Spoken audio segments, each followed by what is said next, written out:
This is Wake Up Calls by Taiwo Turton.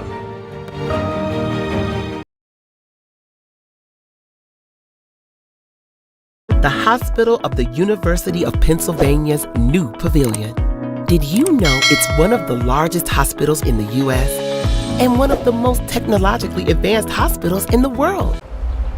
For more than 100 years, Children's Healthcare of Atlanta has been a place Georgia families trust for the best in pediatric care. With the opening of Arthur M. Blank Hospital, we are transforming once again to meet the needs of our growing community. Come inside to see how we will ensure all our kids receive the specialized care they deserve, not just today, but for generations to come. Okay, time to go.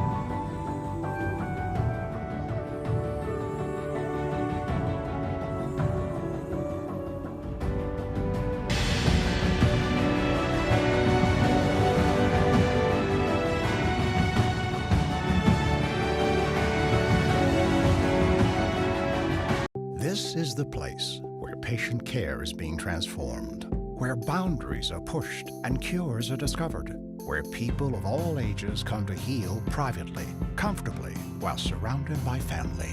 This is the new Sheikh Zayed Tower and the Charlotte R. Bloomberg Children's Center at the Johns Hopkins Hospital. A hospital of possibilities, transforming Baltimore and the future of medicine. What's up, my people? It's your friend Taiwo Turton, and you can call me Mr. T.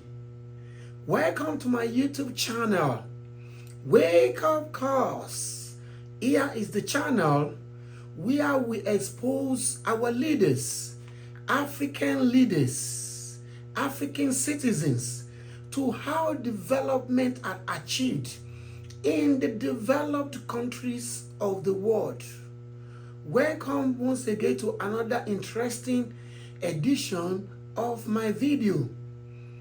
Let me start as my usual practice to appreciate our old subscribers, the new subscribers, and for as many that are watching without subscribing. What are you waiting for? Please click the subscribe button and you'll be glad indeed. Thank you. What am I talking about today? In today's video, I am going to talk about 20% of hospitals in United States owned and managed by religious body. What does that mean? 20%, up to 20% of hospitals in United States are owned and managed by churches. Let me start with a disclaimer that I am not here to embarrass anybody. I am not here to chastise them. I am not here to abuse our religious body, not at all. As my usual practice on this channel, I am just exposing us. I know some of us, many of us traveled a lot, but there are something we can draw our attention to. That's what I'm trying to do. I'm trying to draw attention of our leaders. I'm trying to draw attention of our religious leaders. I am trying to draw attention of African citizens to the fact that in United States of America, more than 20 to 20% of hospitals we have over here are owned and managed by religious body. Does that now mean that these people don't believe in miracle? Does that mean that they don't believe in divine healing? Not at all. It is God Almighty that has given us, or that has given doctors the wisdom, the knowledge, the understanding to treat us so that we can be healed. Let me be frank with you.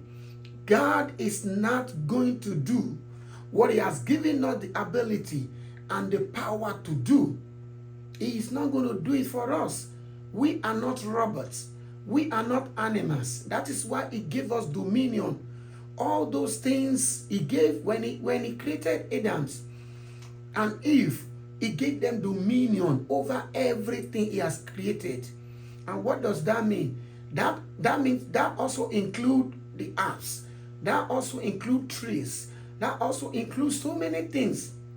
So if we can use trees to make furniture, if we can use metal to make a lot of things, why can't we use the trees and the fruits and so many herbs in them to treat ourselves? So if religious body now start hospital like it happens in United States, is to complement the effort of the pastors, is to help them. Many religious body that is having program, and they gather 1 million, 2 million, and so many of them are coming for healing. If we have good hospital, I'm being sincere with you, and I know so many people will agree with me. If we have good hospital, many of them will just come to churches to praise God rather than disturbing pastors for miracles. Anyway, that is by the way. I am going to expose us to so many things. We need to know about how hospitals are run and managed in United States. But I'm going to start by telling us that, or if I tell you that in Nigeria, where I came from, can you believe that Nigeria was once a medical tourist center for many African countries? Can you believe that? Yes, that is real. Let me show you. When Nigeria's medical system attracted foreigners in the 1960s, between 1960s and late 80s, Nigeria, that is called golden era. In between 1960 and late 80s, Nigeria's healthcare system was respected enough that foreigners came for medical services, especially from West and Central Africa. That is true. That is true.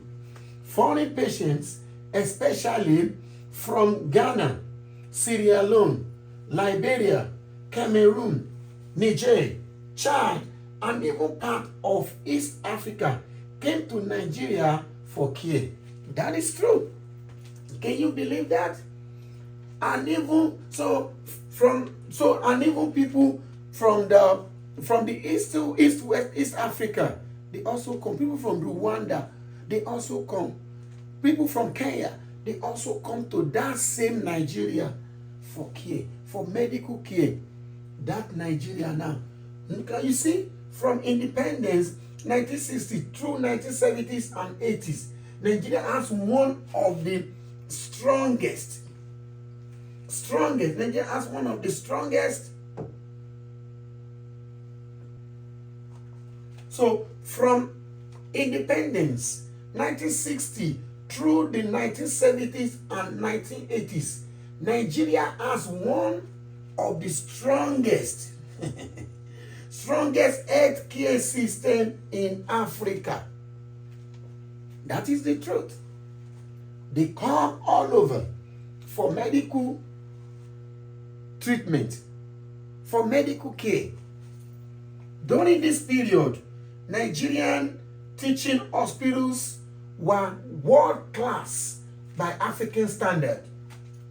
Nigerian doctors were globally respected and well trained. Just like now, but a lot of things are happening. Healthcare funding was stable and government driven, and medical education was rigorous and competitive. Yes, that same Nigeria that we have attracted many people from different African countries for medical tourism. But what is going on now is unbelievable. Now,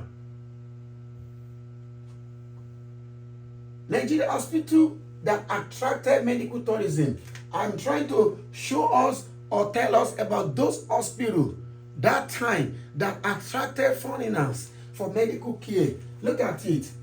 Lagos State University College Hospital, UCH, Ibadan. Lagos State University Teaching Hospital, LUT. Ahmadu Bello University Teaching Hospital, Abuja, Zaria. University of Nigeria Teaching Hospital, UT, Enugu. Obafemi Awolowo University Teaching Hospital, OAU, Ile-Ife. All these hospitals attracted people from different parts of the world, different parts of Africa for Medicare. These hospitals were properly funded. You see that?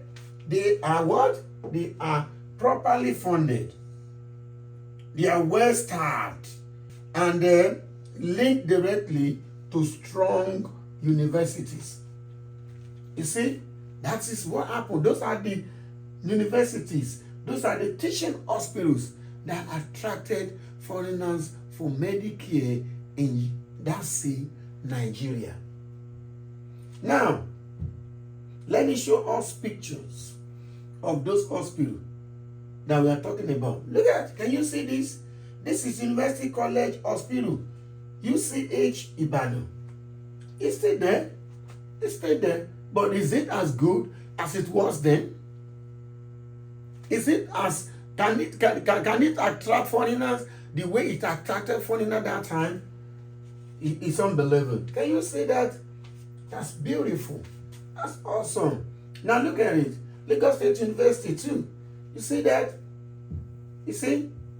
Then University of Nigeria Teaching Hospital at Enugu.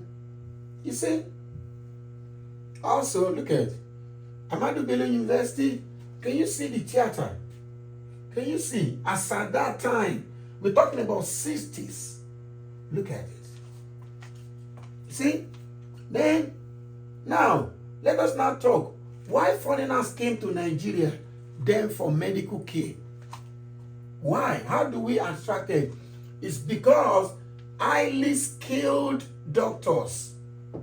Then we have highly skilled doctors. Do we still have them now? Yes, of course. But where are they? Where are they? You can answer the question yourself. They have japa.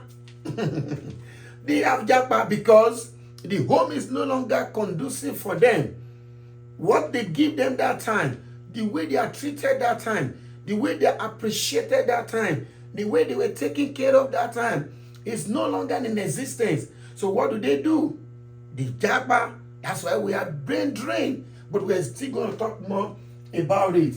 Then lower cost compared to Europe. So a lot of people prefer to come to Nigeria at that time simply because the cost is better compared to other developed countries of the world where they can go for medical care also.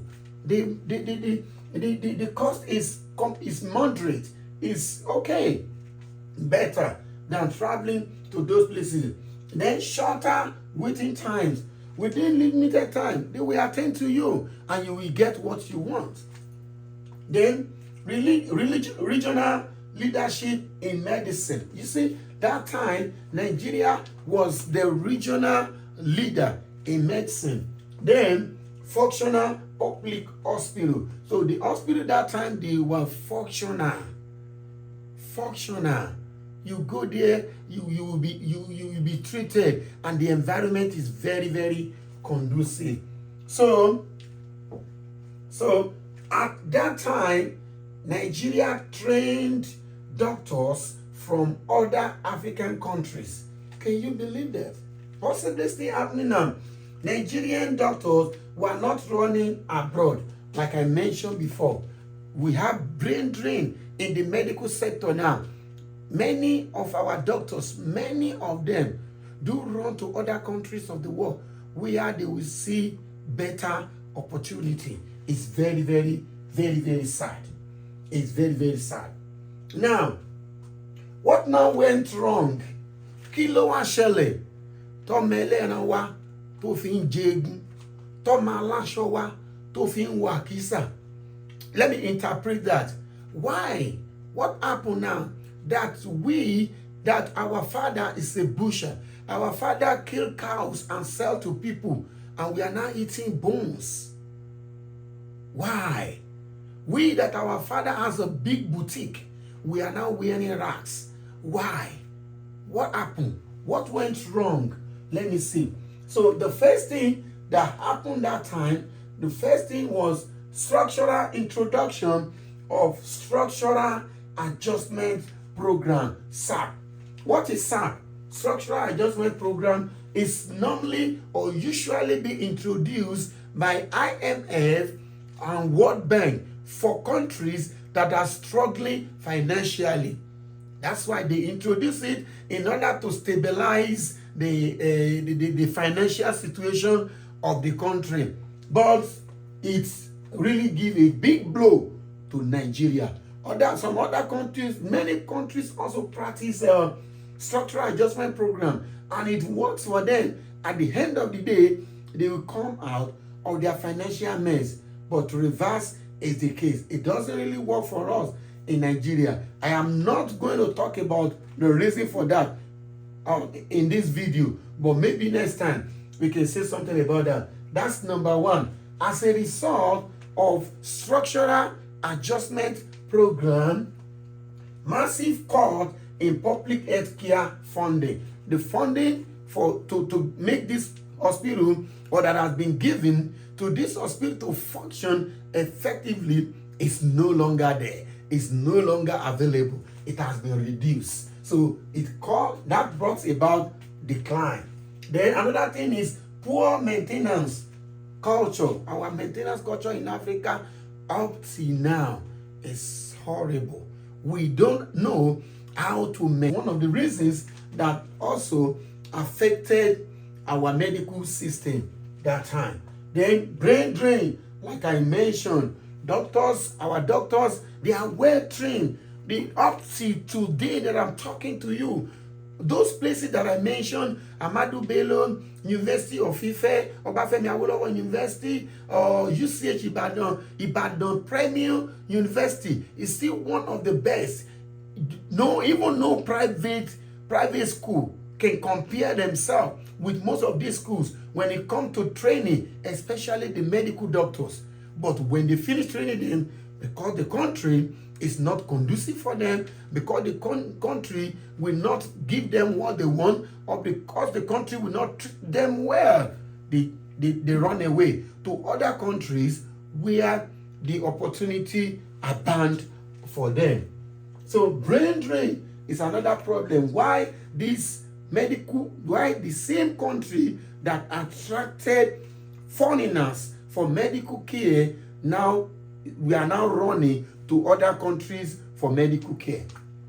Now, in corruption and policy inconsistency, there are so many times, that time that many military, from one military to another, from one military to another, even when we have civilians, it was toppled again by military. All those things, inconsistency, also cause the problem. Then hospitals stopped being upgraded, equipment became obsolete. So no matter whatever you have, if it's not being treated well, it's not going to move forward. If you have equipment and it's not well maintained, it's going to get bad. That's the problem. So the skilled professionals left, like I've mentioned over here. So those are the problem. Those are the things that brought us back to where we are now when we were flying medically that time. Now, the irony of today now, very, very sad. The irony of today is now that Nigeria travel to other countries of the world now for medical tourism. You see, Nigeria travel to India, UK, US, Turkey, Egypt for medical care. Can you believe that? Another thing is that is very, very sad is now Nigeria loses over $1 to $2 billion, not naira, not naira. Over 1 to 2 billion annually to medical tourism. That is so sad. Can you imagine if we are spending the same amount of money to equip or to build more beautiful, more well-equipped hospital? Can you imagine what would have happened? Do you think we'll be losing this money to UK, to US, to Turkey, to Egypt, and other places we travel to for medical tourism? Absolutely no. No. Can you see that? Over $1 to $2 billion annually for medical tourism. That is so bad. Then many public hospitals struggle with power. Is that all true? That is true. They struggle with power. No electricity. A lot of horrible things happened in our hospitals. People will be doing operation for very, very important operation, and the light will just go. They will even ask some patients that come for treatment of their loved one may have to go and get generator. Oh God, this is bad. Now, no power, no equipment, no drug, no staff morale. That the morale is what makes most of these people to japa, to go away, because they are not well paid and they are not well treated. And there are many other places that they are begging them to come. Duty, if you are the one, won't you go there? That is the problem. That is how touched I am. Nigeria once treated foreigners. Today, Nigeria flee for treatment. That is so sad. That is so sad. So, overall health system performance worldwide. Nigeria overall health system performance worldwide. Nigeria is generally ranked among the lowest. Oh my goodness. Talashe. Who do we offend? This is so sad. Rank the lowest in the world on key health indicators. That same Nigeria that people come for medical care, we now ranked among the lowest. When you talk about key health indicators, life expectancy, poor. Infant and maternal mortality, poor. Access to good quality care, poor. Public health system performance, horrible. This is so bad. In some global report, Nigeria ranked in the bottom 20 to 30 countries out of more than 190 nations, depending on the year and methodology. That is, if you count 190 countries from the bottom, if you count them starting from 190, we are among the 20 or 30. That is so horrible and it's so sad. But I am here on this channel. I am here in this video to tell us that we can do better. It's not too late. We can do better. We can go back to our old glory. And Nigeria can take our place among developed countries of the world when it comes to health care. We can go back to that old glory. Not only Nigeria, like I used to say, Africa, Africans, Africa generally, we can come back, we can become big, we can become better, we can become more successful. Trust me, I'm going to tell us more about how we can achieve that in this video. Now, as I normally do, as my usual practice on this channel, like I said, on this channel, we expose our leaders and African citizens to how development are achieved in other developed countries of the world. And that is what I am going to do on this video again. And like I used to do, I try to compare or try to expose us to how United States of America, how they achieve the medical standard, how they achieve great standard, or how are they doing it that they were able to have. They were able to be ranked number 7. The United States is not even number 1. It's not even number 1. But the United States is ranked number 7 when it comes to health care, when it comes to Medicare, Medicare in the world. Yes. But at the same time, how do they achieve that? That is what I'm going to expose us to. That's what I'm going to tell us on this channel, so that maybe our leaders can imitate that. Maybe our leaders can learn from that. Now, show this video to your governor. Show this video to Mr. President or the people around him. I know many of them traveled a lot, but yet maybe I don't know, they probably see some of these things, or because they normally come for other things, their attention was not drawn to it, or maybe people around them really did not go deeper to tell them how they achieve this. Hospitals in United States, oh my goodness, I am going to show you everything. You will think you are in 5-star, 7-star hotels. I am telling you, when you see their hospital, without wasting too much of your time, let me expose you to how medical systems are run or managed in United States of America. Now, hospitals ownership and management in United States. Hospitals are owned and managed by different types of organizations. It's not owned by government alone. It's not managed by government alone. So not just the government. Ownership and management fall into 3 categories.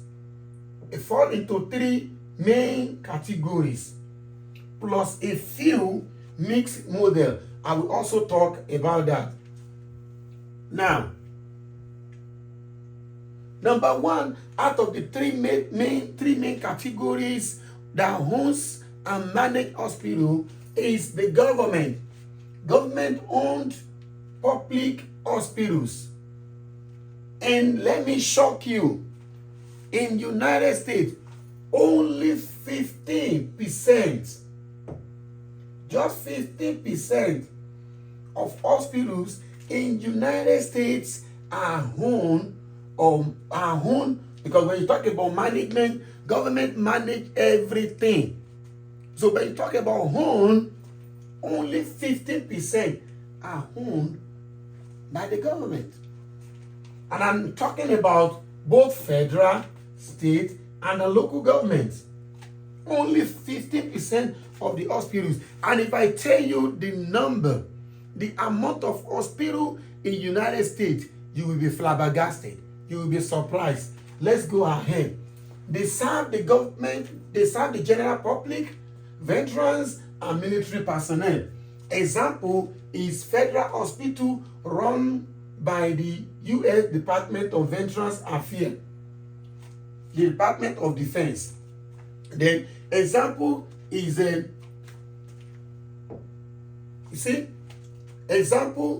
a Walter Reed National Military Medical Center. If you see this hospital, you'll be surprised. I'm going to show you everything. State and local hospitals, often called county hospitals or public health hospital, they are like Los Angeles County Hospital, you know. So those are the ones owned by state and those are the ones owned by the county. What are the goals? Provide health care access, especially for low income or uninsured patients. That's it. You see, So that is how hospitals are owned by the government. So government is number one main owner of the hospitals. Now look at it. Look at what I'm talking about.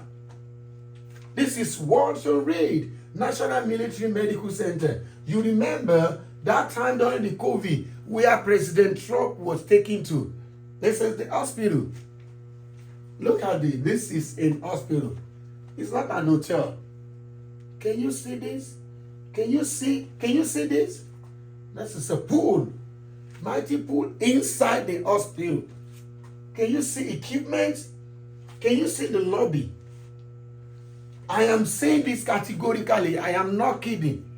And I want people that are living in the United States to bear me witness that if you get to some of all, not one, all our hospitals here in the United States, I am telling you, you are almost 50% ill.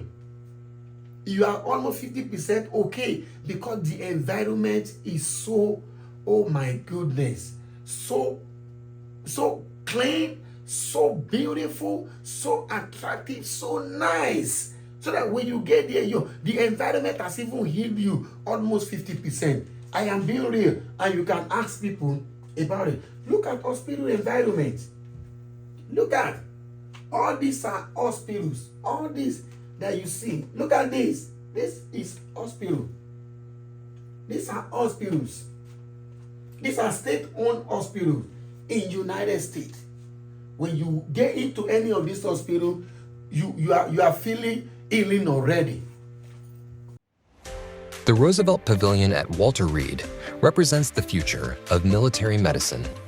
Modern, efficient, and mission-ready. Each floor is purpose-built to enhance patient flow, improve comfort, and support complex care with the latest medical technologies. The Women's Health floor offers private spaces, dedicated waiting areas, and integrated imaging all in one location. At the Stone Center, our surgical and recovery areas are co-located for patient convenience and operational excellence. Walter Reed's Roosevelt Pavilion, built for today, ready for tomorrow. So that's it. So that's the number one of the main category. The second category is owned by private non-profit hospital. I want you to notice this. I want you to notice this. Non-profit hospitals. And this particular set of hospitals, they are about 60 to 65% of hospitals in United States of America. Non-profit hospitals, they are about 60 to 65% of hospitals in United States. They are community-owned or faith-based. Faith-based. But non-for-profit, meaning profits are invested into the services to buy more equipment and community care rather than shareholders. So they don't have shareholders. They don't have shareholders. Or whatever they make from the hospital, and I will tell you how they make the money. Whatever they make from the hospital is reinvested into the hospital so that more people can come and they will be taken care of. So they don't have shareholders. They don't share the money. They don't share the profit. It's for humanity. And they are 60 to 65%. Example is Mayo Clinic, Cleveland Clinic, Johns Hopkins Hospital, Maryland, Catholic Health Initiative, that is CHI, and Ascension Health or Ascension Health. This is faith-based. So these two, they are owned by churches. They are faith-based. Can you see that? In the United States, development is not by magic. Please, let us imitate these people. We have a template we can learn from. We have template we can imitate. This thing has been done for us. All we need is a focused leader, responsible leaders, Leaders that believe that when your people are good, you are good. When your people are living good, then you are happy. Then we can achieve some of these things. Can you see that? They are religious, they are faith-based. Hospital. Goal, what is their goal? Provide high quality, you see? High quality care while reinvesting surplus revenue into improving patient services.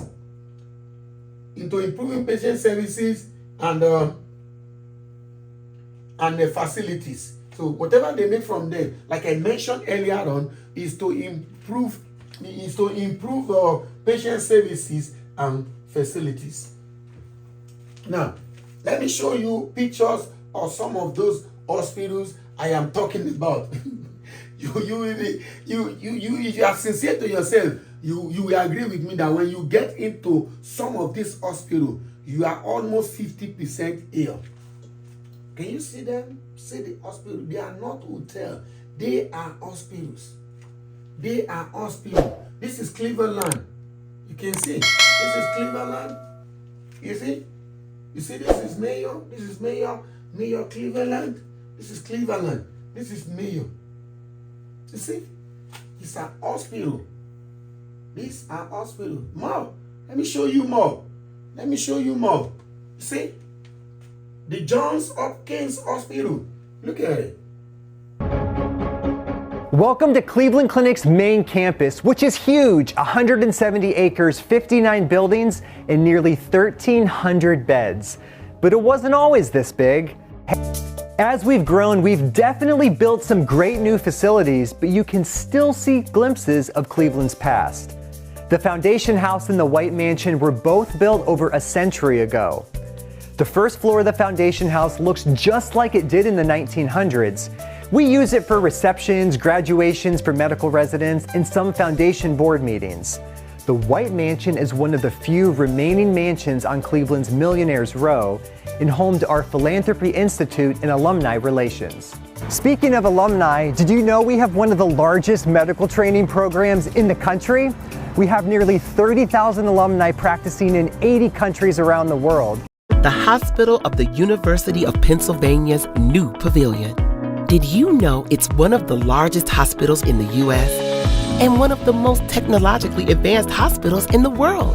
This $1.6 billion facility has 17 stories, including our life-saving neuroscience, cardiovascular, oncology, and emergency services. 504 patient rooms that flex between standard and ICU care, reducing the need for patient transportation and increasing the ability to take on serious cases as demand increases. Patient rooms have personalized technology to make for better experiences and communication between patient, care team, and family. Integrated telemedicine functionality, allowing for remote monitoring and consultations. 47 operating rooms that can be used for surgeries and interventional procedures, increasing surgical capabilities and efficiencies. All this brought together in a complex building that delivers on a simple idea, providing unparalleled care and comfort for our patients and their loved ones. This is the Gonda Building lobby. It's the main entrance to Mayo Clinic. And when you arrive, there'll be people ready to greet you out front to tell you where you need to go. And if you have problems walking, they'll help you get a wheelchair. And throughout your stay at Mayo Clinic, you'll find out that there are people here that can wheel you around to your appointments. They're patient escorts, and they're free. So you can stop at the information booth or ask anybody, a volunteer they're wearing bright blue, or people in dark blue who are here to answer your questions. So let's head over to the information booth, and I can tell you a little bit about what they do here. This has some nice features because it's winter happens a lot in Minnesota, and if you have a big coat, you can check it here, and you don't have to lug it around to your appointments. And also you can check walkers. So those two things you can put here at the information booth, check them, and you can pick them up when you're done. Now over here on this side of the information booth is the Mayo Clinic Cancer Center. It's a wonderful resource for patients, their families and friends, and you don't have to be a cancer patient to go there. There's information from all sorts of aspects of cancer prevention, diagnosis, and treatment. It's really a wonderful resource. If you have time, you should pop in there. I want to point out a really wonderful Some wonderful artwork that's hanging here in the lobby. These are blown glass sculptures made by Dale Chihuly. And some people say they look like, explosions of molecules, and other people say they look like underwater creatures. My favorite one is the blue bulb one. I think it's the third one in, and I do think it looks like an underwater creature. I think it looks kind of like an octopus. And as you're moving throughout the clinic, you'll notice that there are chairs everywhere, so you don't have to worry about standing up too long. You can always take a seat. They're all over the lobby on every floor, so you don't have to worry about that too much. And this section over here is Admissions and Business Services Office. It's also registration. So if you get something on a card that says report to registration, that's where you have to go. Now I want to show you a little bit more about the Gonda lobby. This is a Nathan Landau atrium. It's a beautiful atrium with lots of sun streaming through, and I want to show you a couple features that are pretty remarkable.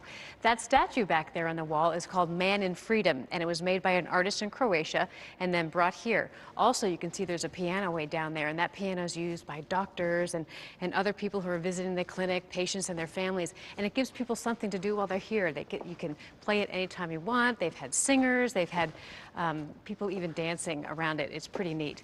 So follow me down here to show you the elevators because they're a little bit tricky. There are two elevators. One of the elevators goes from the subway level to the 10th floor, and the other one goes to the 12th floor up. So if you get on the wrong elevator, you might not be able to get to your floor, so you want to pay attention to that.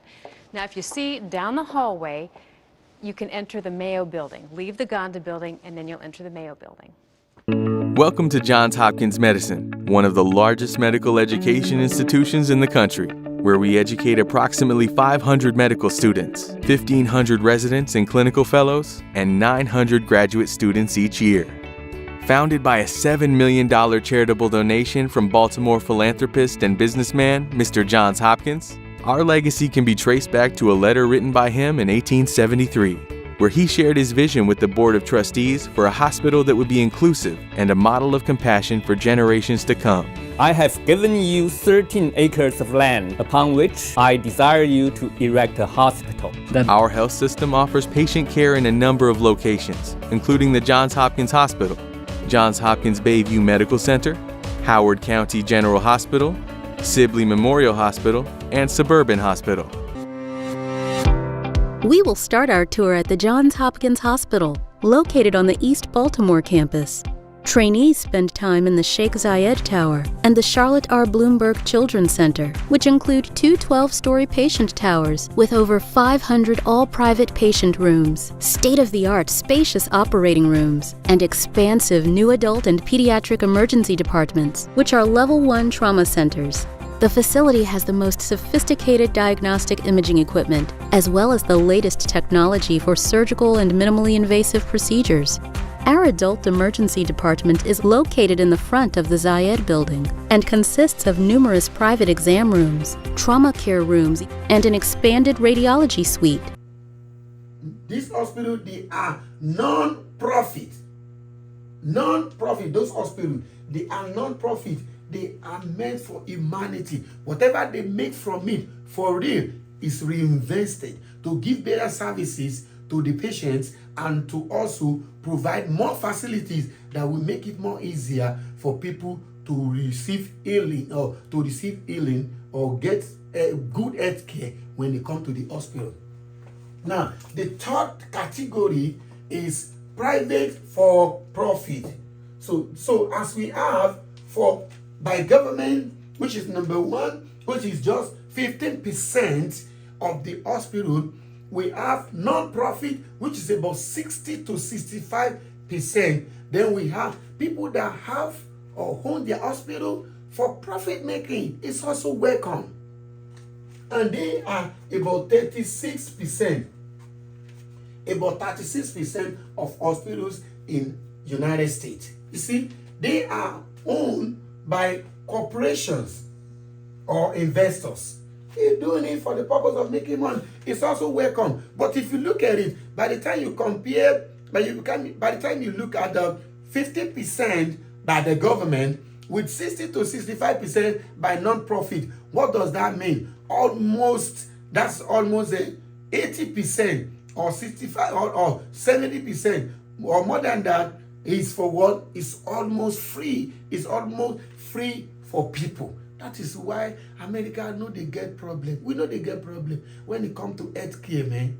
I will explain more about that to you. We don't have problem when it comes to health care. That's why all our leaders from Africa, that's why they run to United States. But was this achieved by magic? The answer is no. So they operate to generate profit, just like other businesses. You see, often managed by hospital management companies. Examples are HCA Healthcare, that is a Hospital Corporation of America, Internet Healthcare Corporation, and Community Health System, CHS. What is their goal? What is their goal? Goal: deliver health care while earning profit for shareholders. For more than 100 years, Children's Healthcare of Atlanta has been a place Georgia families trust for the best in pediatric care. With the opening of Arthur M. Blank Hospital, we are transforming once again to meet the needs of our growing community. Come inside to see how we will ensure all our kids receive the specialized care they deserve, not just today, but for generations to come. Okay, time to go.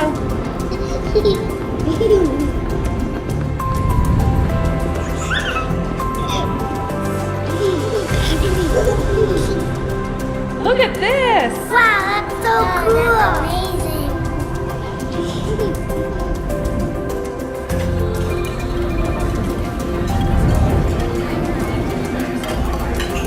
How's your lunch? It's great. Here you go, have a nice day.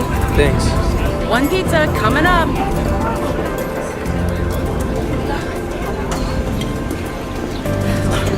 How fast can you run? Come on, come on. Come here. Yay!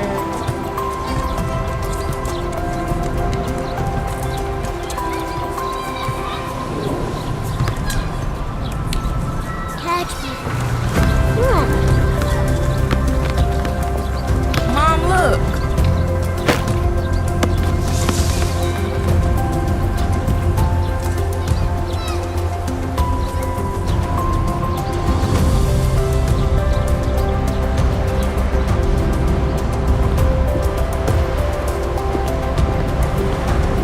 Welcome to Children's. May I get your child's name and date of birth? Sure. Daily, September 29th.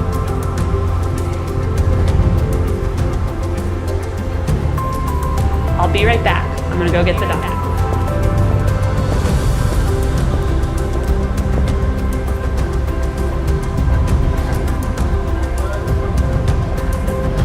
Miss Margaret, I hear you love gymnastics. Is that what you want to do when you grow up? No, I want to be a doctor.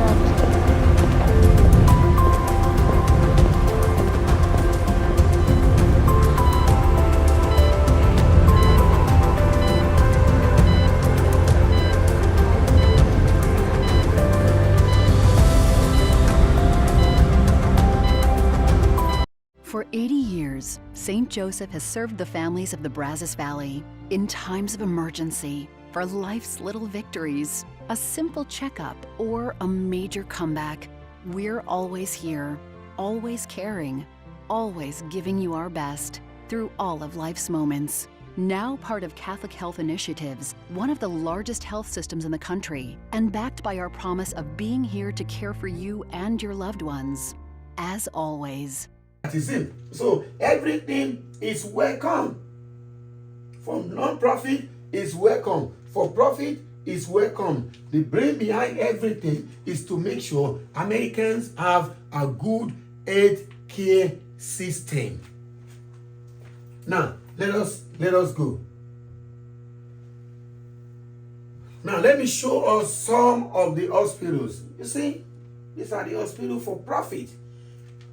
HCA, Healthcare Hospital, Hospital Corporation of America, private for profit. You see, these are their hospitals owned by this HCA. You can see with their logos on it. Then, what about, look at this. When you see the, won't you think you are going to 5-star hotel? Won't you think you are going to 5-star hotel? Look at this, is an hospital. Yes, it's an hospital. You can see from there now. you see, Good Samaritan Medical Center. It's an hospital. It is owned by 10X Healthcare Corporation, private for profit. You see that? So look at these are hospital. Palm Beach Garden Medical. You see more hospital. Like community CHS. You see, these are hospital. All of these are hospital in United States.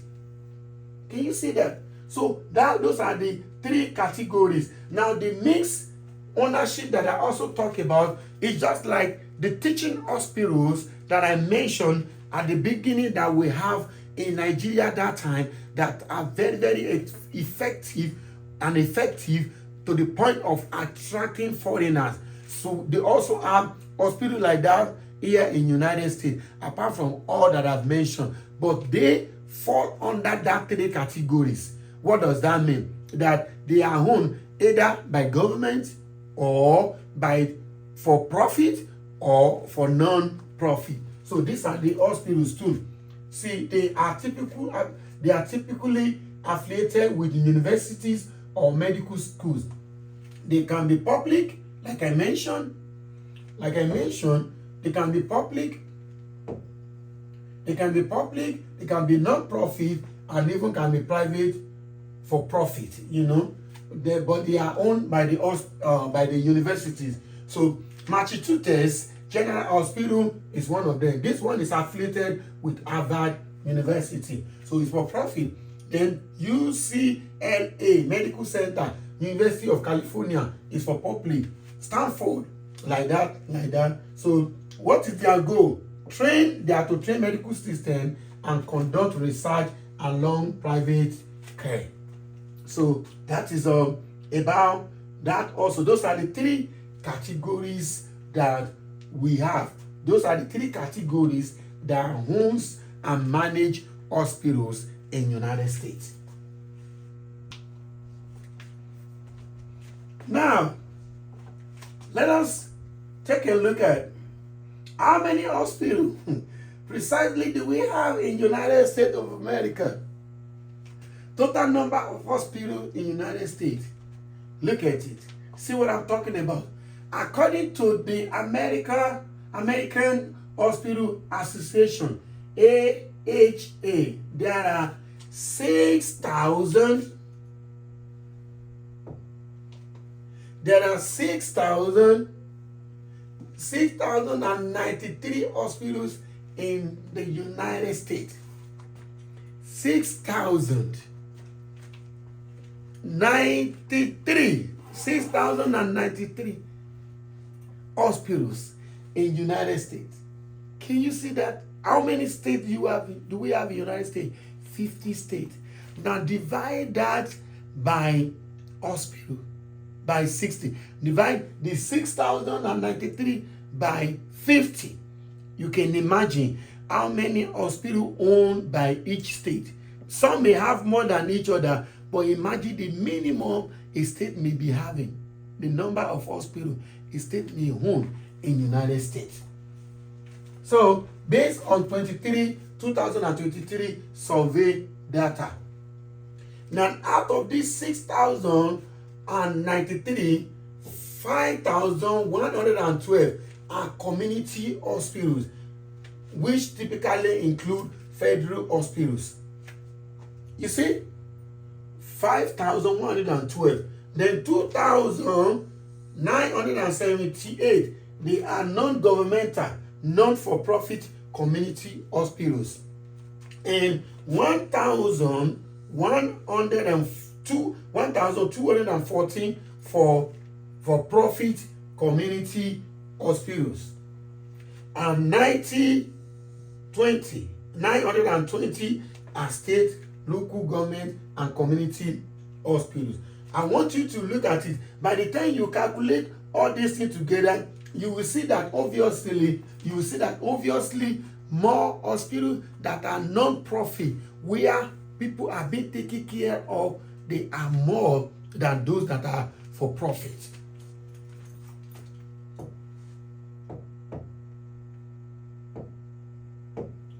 Now, let us go. Now, ownership by percentage. From a report by the Center for Medicare and Medicaid Services, CMC analyzing, out of the 6,093 total hospitals in the United States, 49% are non-profit ownership, while 36% is for-profit ownership. Now, government-owned hospital, 15%. Now, let us look at simple analogy here. This plus this, what will this give us? Let's say this one is 50 now. That's what gives us about 65%. That's what gives us about 65% of non-profit making hospitals. Because the one by government is not for profit making. And the one non-profit ownership is 49. That's what gives us about 65%. So just like 36% are for profit making, as I've analyzed before. You see? Now, let's go ahead. Now,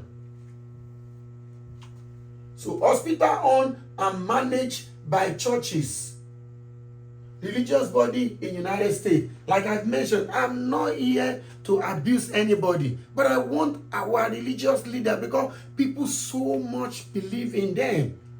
Then when they trust you, they believe you too much, much is expected from you. In United States, that they have, look at what I'm talking about. Over 348 hospitals. 348 hospitals are owned by churches in United States, by a religious body in United States. Over 348 hospitals. And look at it. We have it now. You see, community health integration has 100 to 108 hospitals by one church, by one religious body. Can you see that? Now look at CommonSpirit Health too. 140 to 150 spread across. We have churches spread across. Our people are not dying. Our people are not having access to good medical system. But we have churches all around. Does that mean this United States, they don't have faith? So which one is now better? You have faith, you have churches all around. Your people are dying, no good medical system. People are dying. People come to disturb pastors every day, every time, coming for miracles, miracles for what would have been solved, problem that would have been solved by just having good hospitals. Even the pastor, you need to see all these, the pastors, the people that are managing all these hospitals. They are not poor. They are not poor. They are living good. Yet people are benefiting from them. What is the benefit of you living big, living life to the detriment of the people that believe in you? Look at it. Now imagine some of our big churches in Nigeria decided to have, even if it's only one big hospitals at different in 36 states that we have. They can afford it. Does that mean people will not come to their church? No. Even people will give people, now we even give people more respect, people more belief, because what some of these people, some of these religious leaders, they have their children reading medicine. So what do you want? What is the purpose of making them to read medicine when you cannot even build hospital, or you cannot even invest in hospital? How do you believe in these people going to do medicine? Well, even some of them too, they go to the hospital, they have personal doctors. Now imagine what would have happened if one of those churches, like Redeemed, the Christian Church of God, I attend Redeemed, like Redeemed, let's imagine Redeemed had one hospital in each state in Nigeria, state-of-the-art hospitals. Does that mean people will not come to the church? In fact, I will tell you how they raise money to finance all these hospitals that we're talking about. 100 to 108, 140, 140 to 150, and the Ascension too. 8. They have about 85 to 90 hospitals owned by religious body in the United States. I will tell you how they finance this all these hospitals for humanity. These are very, very important. Those are the things I'm exposing us. I'm trying to draw our attention to so that we can learn from it. Now, those are the hospitals owned by churches. Look at hospitals owned by churches. Look at hospital owned by churches. CommonSpirit, Ascension. You see, Dignity. All these hospitals that you see, they are owned and managed by churches. They are owned and managed by churches. You see what I'm talking about? Now, let's look at more of that.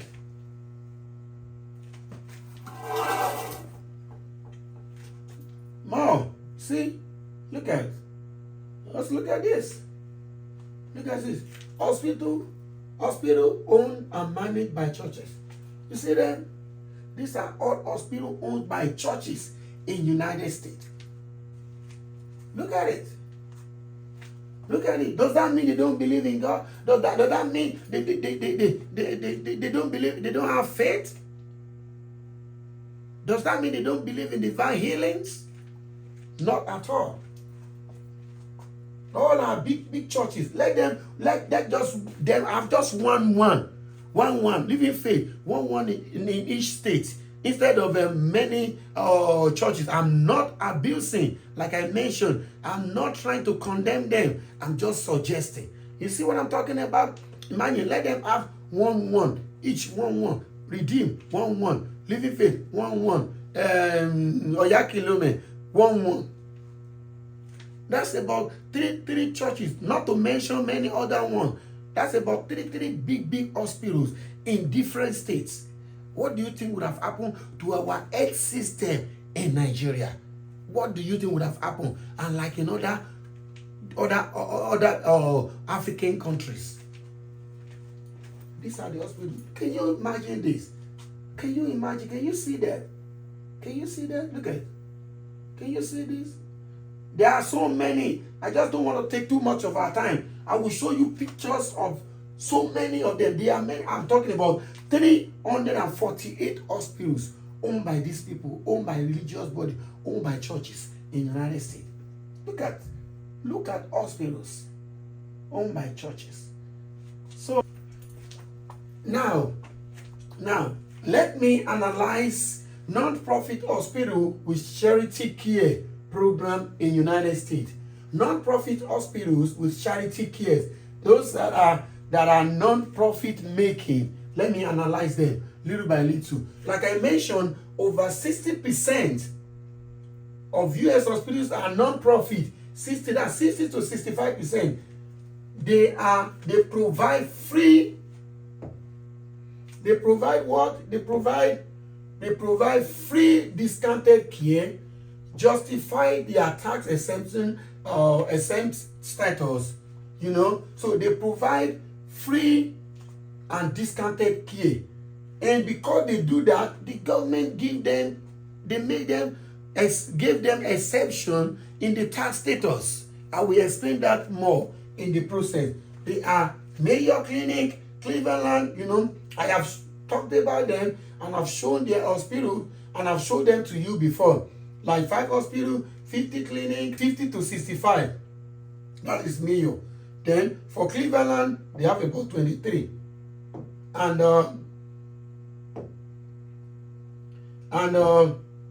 Johns Hopkins Hospital to has about 16 hospitals. Patients who are qualified to go to those hospitals, they are low income earners. They are the people that has no insurance and people that has a medical hardship. Bill can be reduced to 0 after approval. 0. They will not pay a dime. They will not pay $1 to get medical. And when you are talking about people with medical hardship, they can have very severe medical challenges, and yet they will be taken care of. Now, let us go. Now, how free charity hospital generate funds in United States? How do they? That's what I'm talking about. So, if our religious bodies, if our churches choose to operate or open hospitals at different locations in Nigeria or in other African countries, how can they generate funds? How can they generate funds to manage this hospital? Because I will talk, hospital is not free. Even when those people are not paying anything, yet hospital management is not free. I will still talk more about it so that I will not be repeating myself. Now, how do they generate funds in the United States so that we can learn from it? We can imitate them. This is a template that has been prepared after many years of trial and errors. They've been able to achieve this. All we got to do is to just pick it up and implement it. You see? So, number one way they generate funds is by government funding. You see, government public hospital receive federal funds from Medicare and Medicaid. So this Medicare and Medicaid, let me briefly explain them to you. Like I mentioned here, Medicare, who is qualified for Medicare? They are the program introduced by the government for old people and for less privileged or people that has low income. Let me analyze it. So Medicare is people that are qualified for Medicare. They are the aged people or people living with disability. It is not based on income alone. So if you are age 65 or older in United States, you receive Medicare almost free. Let me say that again. Did you hear me? Oh my goodness. If you are 65 years old, 65, anytime the day you clock 65 years, bam, like this, you will begin to receive almost free Medicare in those beautiful, mighty, well-equipped hospitals that I've just mentioned. 65 or older. Then, if you are still under 65, you are not up to 65 years of age, but you have certain disability, your Medicare, your health care is also free in United States.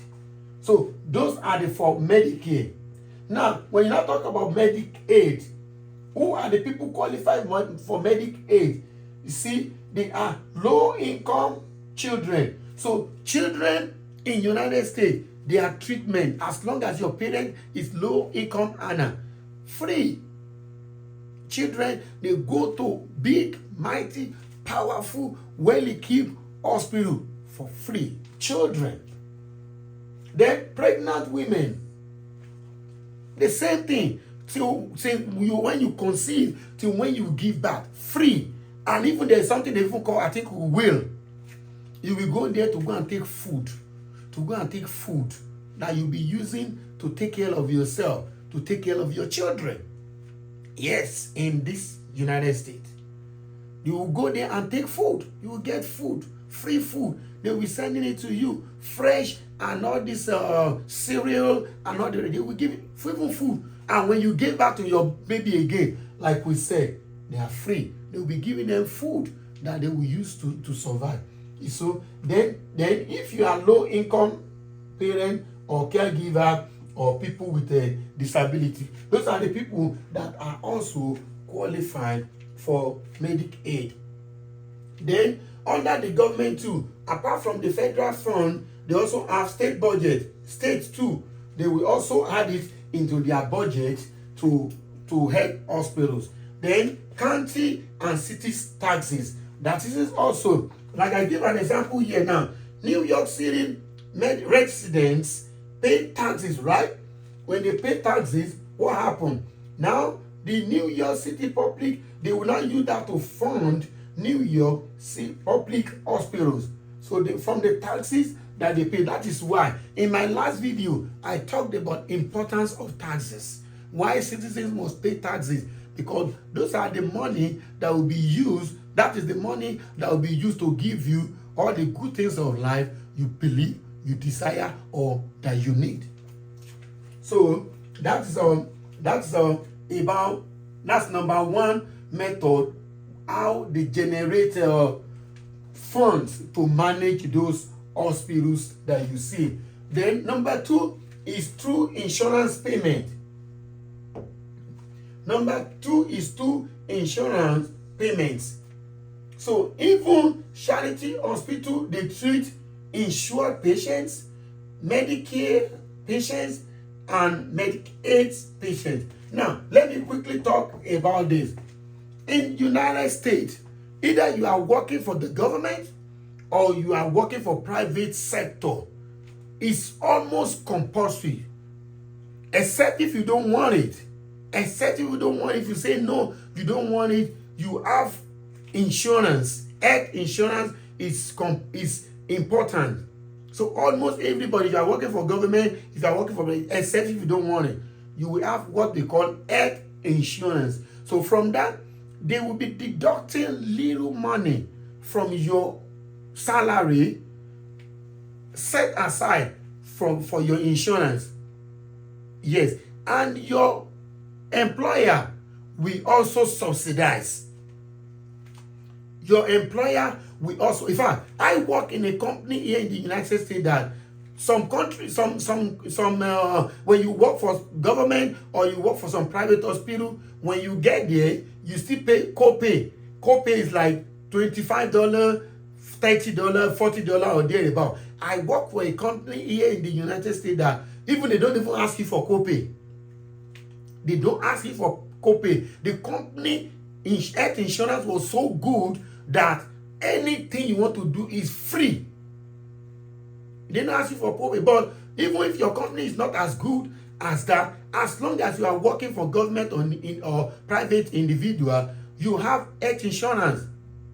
So when you just go to the hospital to go and treat yourself, not that there's an emergency, you are not looking for money to pay doctor or pay anyone. No, because you have insurance. They will just treat you for anything. Even the medication that you are going to take will be taken care of. By the time you go to CVS or you go to any of the pharmaceutical companies or pharmaceutical centers, they will give you your medicine at a very subsidized rate, subsidized amount. So that is what they were talking about insurance. So when you go there, the money they are using to pay the hospital for your treatment is from the money that has been deducted from your salary and the one that was subsidized by your employer.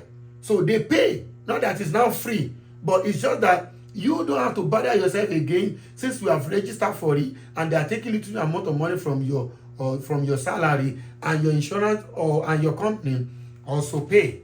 So they pay fully for whatever you need to do there. They pay fully, but it is paid by insurance company. Then, like I mentioned, for the Medicare and Medicaid, government also pay. So it's not that it's free running those hospitals. No, because doctors got to be paid. I'm still going to talk about him. The nurses and so many nurses got to be paid. And many people work in the hospital. They all got to be paid. I will talk more about that also. So government, for those old people, even though the old people 65 and above go there, they get free medical care. Then people with disability go there, they get free Medicare, and pregnant women and children, even though they go to those hospitals and did not collect money from them, that doesn't mean that hospital is running it free of charge. No, those people paid. Insurance paid, Medicare government paid. Like I mentioned before, they are funded by government. Government pay for Medicare, they pay for Medicare like that. So insurance payment subsidize free care for the poor. Now let's go. because of our time, and I don't want my video to be too long, but I'm telling you the truth. You can see that all that I'm explaining now, I need to explain it so that you will understand more, so that you'll be able to tap one or two things that you really want to tap, or that you want to use from what I'm saying, you know. So now, let us look at the third method, the third way in which they generate funds to run those hospitals. Like I mentioned, the number one is what? Is by the government. Number two is by who? Is by your employer, like I mentioned. So number two is by the insurance company through the employer that are paid. Then the third method, or the third way where they raise funds to manage those hospitals is cross-subsidization. What does that mean? Paying patients indirectly fund non-paying patients. Like I said, look at the analysis. I try to explain it here so that you can understand better. Like the insured people that are insured, that have insurance, that have been dropping, that they have been taking little money from their salary, and they won't subsidize by their employee. They use it to pay when they go to the hospital. So they make money from that. So when the insured paid or private paid, they pay full rate. They pay full rate. Whatever they do over there, they pay full rate to the hospital. Now, then for Medicare and Medicaid too, they pay Medicare pay lower rate, then Medicaid pay very low rate. Now, uninsured or poor now, free or discounted. Do we understand it now? Do you get the analysis now? So many people, because there is job. There is job. So as long as you are working, you have insurance, they are taking money from your money. So they make more profit from those people. So if the money they make from those people and the little amount being paid by the government for the Medicare and for Medicaid, those are the money now matched together to take care of those that are paying nothing. I hope we understand what I'm talking about. So that is that's the third way in which they generate funds, or in which the charity hospitals generate funds. Then number 4 is charity care and donations. There are so many non-profit hospitals, they also receive individual donations. Many individuals, in the United States, they are so passionate. They care a lot. Because a lot of people are making a lot of money. So out of the money they are making, they give donations. So individual donation, corporate philanthropy. So many big companies, they also donate to those hospitals to take care of the people that don't have money to take care of themselves. And then there are so many foundations. You'll be hearing Bill Gates Foundation, Elon Musk Foundation, Warren Buffett Foundation, all those hospitals, all those foundations by rich people, by billionaires.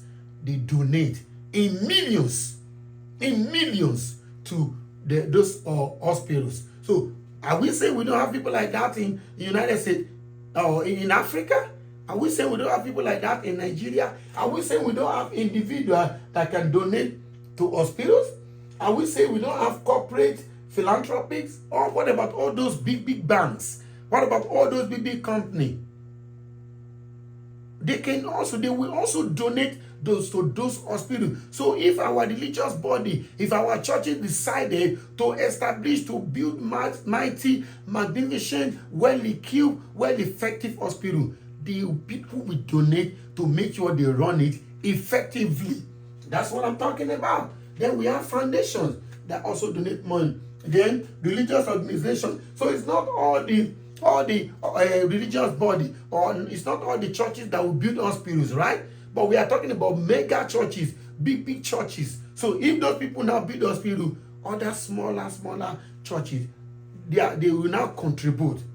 They will be donating to support this hospital, because their own members will also go there to receive treatment. You see what I'm talking about? So some receive hundreds of millions of dollars yearly in donations. In fact, the government even made it in such a way that any amount you donate to those places, you will now, it's going to give you tax exemption. I don't want to talk about that. That's why some people, their cars, their houses, there are many things they donate it to churches, to charity, to hospitals, so that they can function anyway. Because at the end of the day, the government has already made arrangements to make sure you are tax exempted. I don't want to talk about that, but that's another way they generate funds to run free or charity hospital. Our churches, are you hearing me? Our church leaders, our church members, are you hearing me? Share this video. Let your pastor, let them know. Let them see this. Let them understand how development are achieved in other countries. We look at those hospitals that I just showed you. Look at them. Look at them. Is that by magic? It's not by magic. Or we just need to understand the system, how it operates, and we implement it. So that's about that. Now the truth about America. Now the truth about America health system. This is where I want you to listen very well, because I'm rounding up now, because I don't want my video to be too long. But you will understand and agree with me that I need to explain some of these things for better understanding. So the truth is that in the United States, hospitals are business. I want you to know this. They are not free. Even non-profit ones, even those that are non-profit, they are not free. Because doctors are paid. Nurses are paid. Electricity must be paid. Sophisticated hospital equipment must be bought. And machines has to be maintained. You see, nurses and doctors in the United States, they are one of the richest. So, some of our people, they are watching, some of them are watching me now, and they will agree with me that some of the people that are living big, living large in the United States, they are doctors, they are nurses, they are pharmacists. That's why anybody that really want to make money in United States now, free money, quick money, that's what they go for.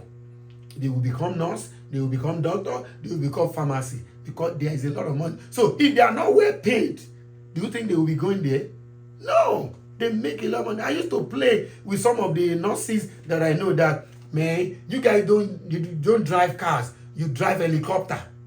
Because if you see the kind of cars they are driving, if you see the kind of houses they are living, they are making a lot of money. So if the health care is completely free, if they are not being paid, or they treat them the way they treat Nigeria or other Africans, doctor and nurses, do you think they will be doing that? No, they live big and live large because they are well paid. So hospital are businesses, even those ones that are non-profit. So no hospital survive on prayer or promises. Let me repeat and emphasize this again and again and again. Let me put my glasses a little bit small so that you can understand. Read this after me. Read this after me. No hospitals survive on prayer or promises. Not at all. They are all being run with money. They are all run with money. Now let's go again. So here is the secret. Here is the secret that I want us to know, that I want us to understand, that I want us to imitate.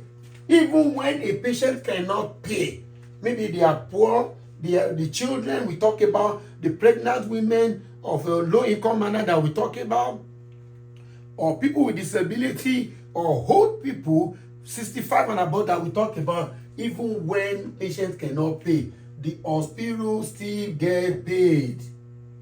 The hospital still get paid.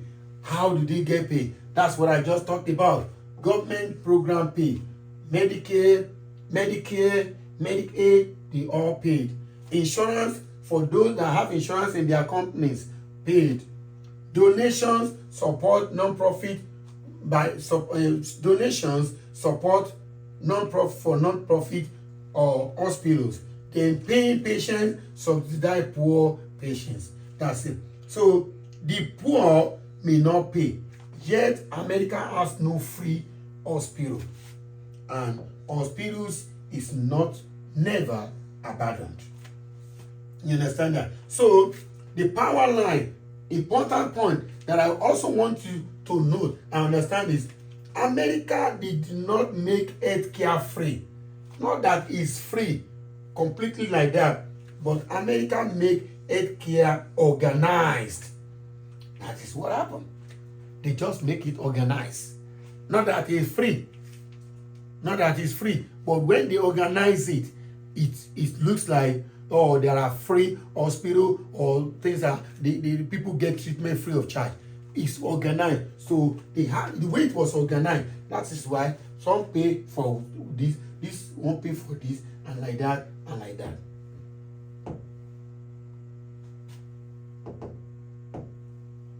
Now, let us look. Now, what are the mistakes that Africans are making that make our government, our doctors, for us to now to run away, that will now brain drain in the medical sector? Let us come home to Nigeria now. During political campaign, our politicians during the campaign will say, oh, we are going to give all of you medical. Emma was unfair. It was unfair. Emma lost the hospital. Emma lost the Emma Fuyini a call fair. It was unfair. Lie. Tell them when they come before you to say that shut up, sir. You are lying. In fact, anybody that comes to you to tell you that you are going to get free Medicare, free Medicare, or this, and tell them, walk away. Anyway, I don't know. They know from that moment that person is lying.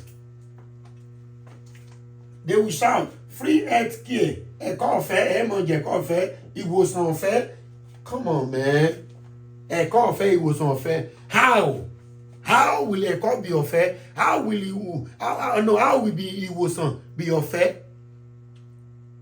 How are you not going to pay? They don't even have money for infrastructure, or the money they have, they embezzle it now. They will now come and say, so are they not going to be taking money from their pocket? Because we don't have structure. We don't have system. Like I just mentioned, America did not make hospital free. It's not free. They did not make it free. They just organize it in such a way that those that have will pay for those that do not have. So, but they never answered one question. Who will pay? If you say it is free, who will pay? How do you organize it? Have you been able to organize it in such a way that the way it was organized in America, the way it was organized, have you been able to organize it in such a way that people that people that have or have enough will pay for those that do not have? We should stop deceiving ourselves. Break down. Who will pay nurses and doctors? When you come around and say a call fair, it was unfair. Or when you come to say it was unfair, who will pay? Who will pay nurses, doctors, and other hospital workers? Who will pay? Who will service machine? Those machines, equipment that they are using, who will service them? Who will buy them? Who will buy new one? The current one, the most useful one, the advanced one. Who will buy them when you say it's free? You go and slap them and get it. Then who will pay for drugs? Then who will maintain buildings? One of the governor in Akwa Ibom built an hospital. The story we are hearing about it is very, very horrible. The story we are hearing about it is very, very horrible. Can you imagine that? The story we are hearing, one of our leaders in the eastern part, in the Middle East, in this thing, built an hospital. The story we are hearing about it was horrible. They built a hospital that only the front view is good. only the front view is okay. When you look at the back, and they commissioned it, when you look at the back, nothing has been finished. And when you get in there, there is no equipment. Who are you deceiving? Now they are giving themselves bad names. You see, so free health care without funding is not kindness. It is cruelty and wickedness. That is what it is. You don't have to come and promise what you cannot do. Get the system ready, then everything will be fine. Now, my wake-up calls, this is where I'm rounding up, and I'll be very, very fast about it because I've said a lot that I believe aboro.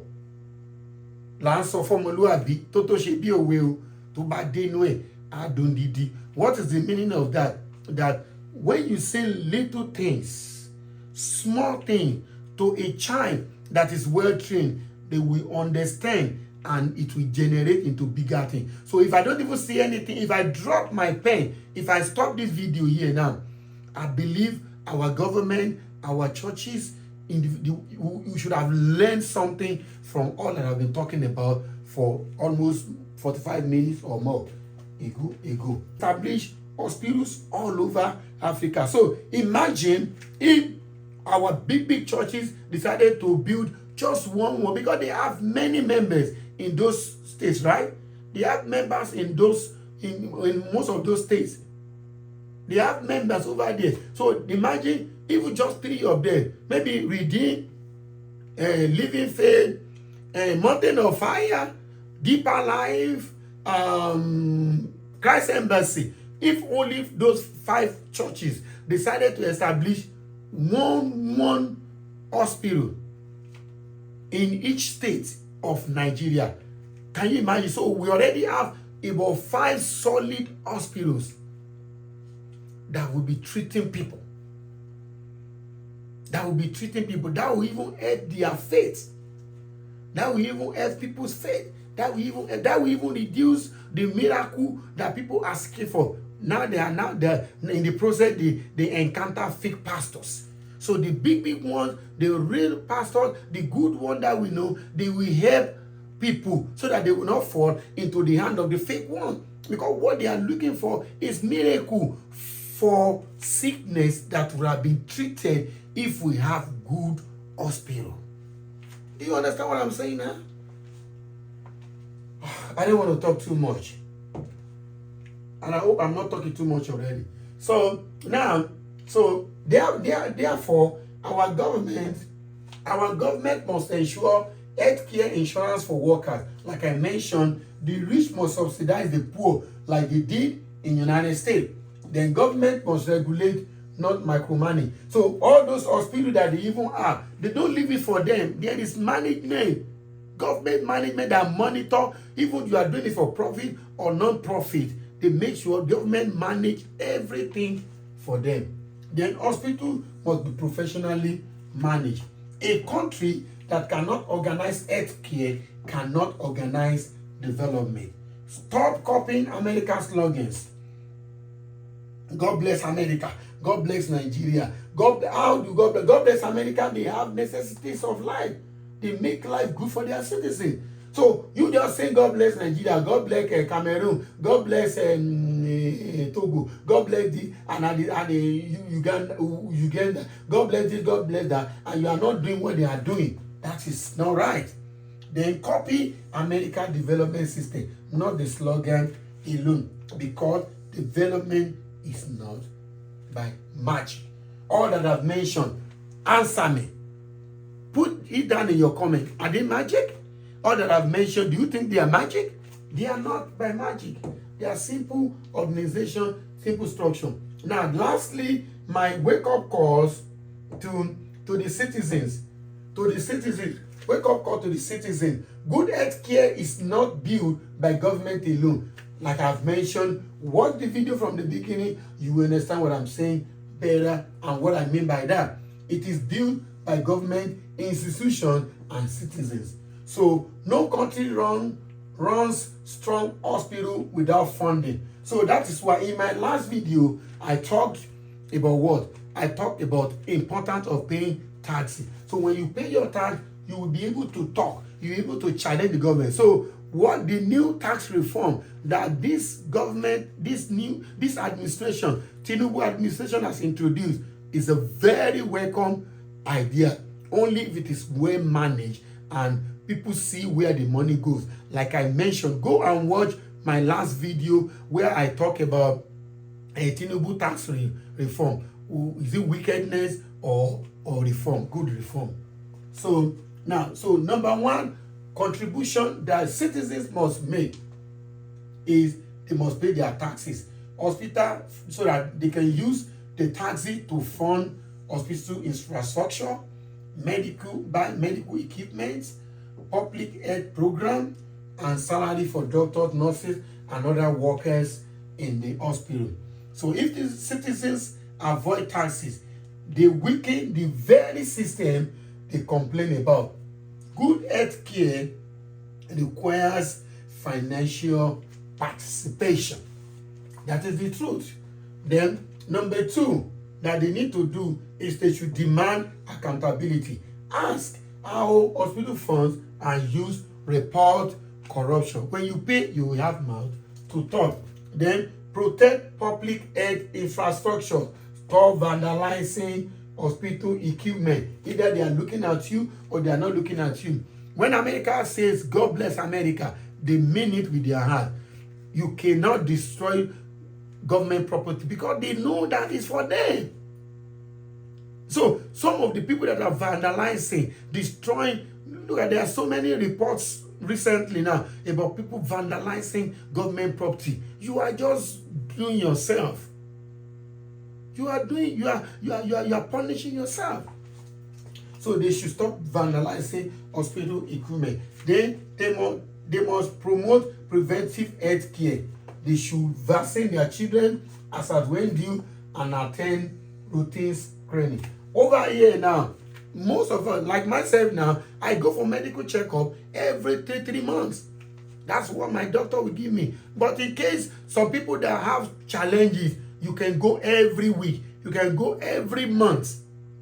And you don't need to worry that, where do I get money? Or I cannot go to the hospital now because I don't have money to pay. No, as long as you are working, they are taking stipend from your salary, and your company will subsidize. Go there, go and take care of yourself. Even when you don't have money, even when you don't have insurance, you will never get to any hospital and they turn you back. No, they will treat you. They will take care. Even when you don't have papers, they will treat you. They will take care of you before they now start asking you to pay the money later on. When you are at your home, they will be sending it to you. That's it. The only thing is it cannot affect your. It will affect your credit if you don't pay. So they now develop that now. So that is by the way. Then they should also practice hygiene. Make sure you are clean. Make sure you take care of yourself. Then they must participate in local government. They must participate in local governance. Vote wisely. When somebody comes to you and say we are going to give you free health care, know that person is lying. Don't vote for them. They are lying. They are lying. Know that that's a bad politician. He's lying.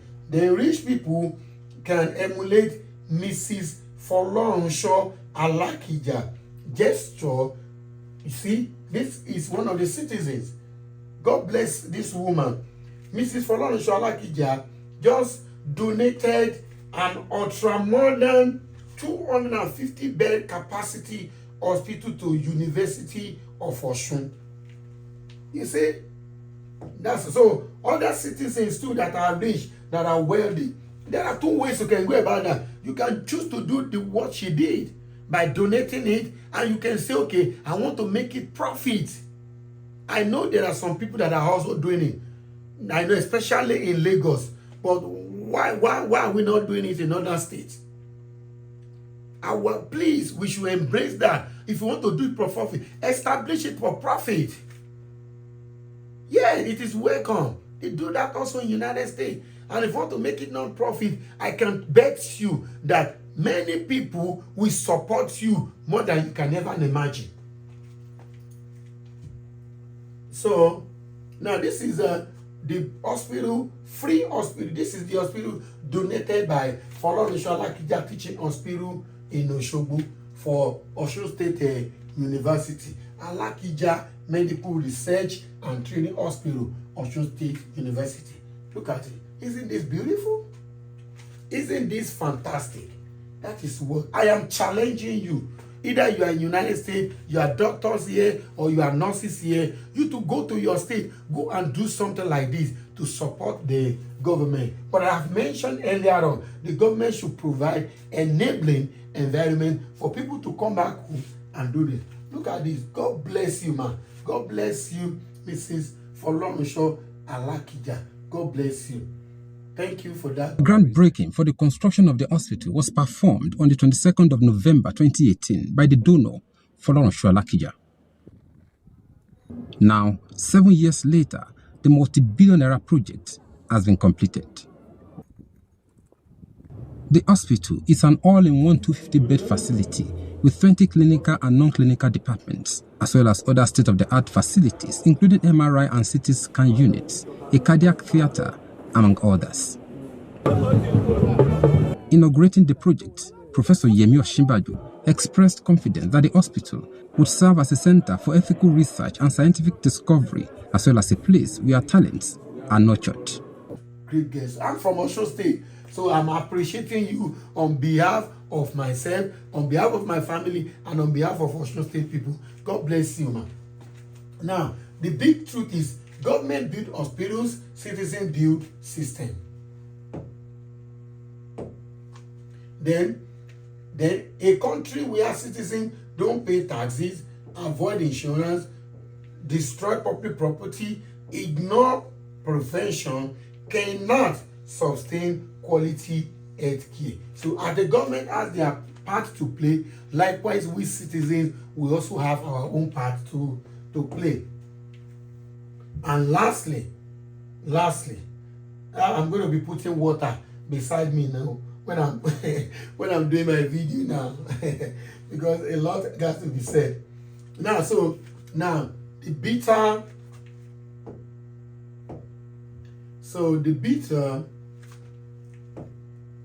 bitter important truth. America did not develop because it is racial.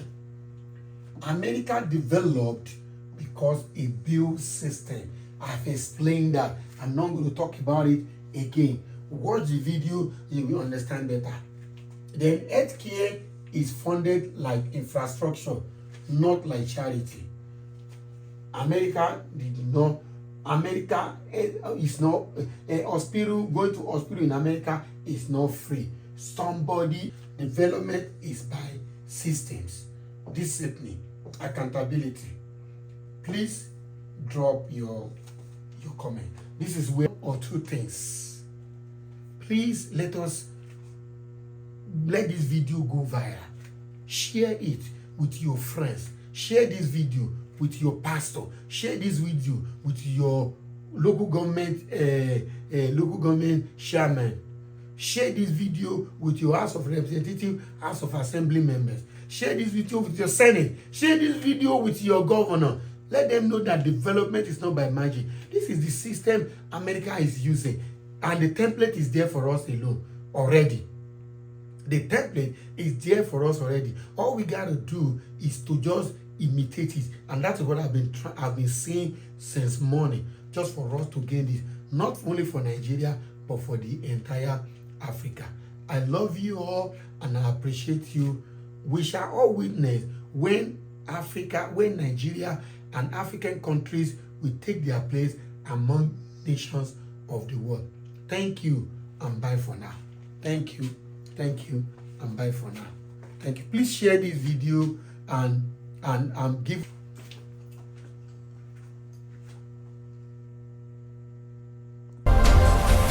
The Wake Up Calls by Taiwo Turton.